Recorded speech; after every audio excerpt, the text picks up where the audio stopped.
this. We went 1, press, 2, and 3, and 4, 5, and 6. Yes, from this side, we went 1, 2, and 3, and 4, 5, and 6. I call this crisscross applesauce. Tonight we get into a hip catch, so we're going past the leaders. Right side, we're 1, 2, and 3. And I talked about the followers draping their hand across their beautiful necklace and then pointing that imaginary person that bought it for them. Making sure they're staying stacked over that hip and leaning into this. We did a tap and step. Followers, we talked a lot about hooking this arm behind to make sure we have a nice connection point. And then the leaders are going to bring it up for a windmill over.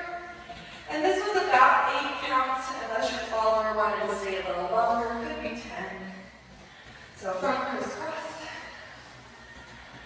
1, 2, and 3, 4, and 5, 6, 7, and 8. Okay? From here we get a free spin into a chest compression. 1, 2, 3, and 4. We walk back for 5, 6, making sure we're connected to our knee here.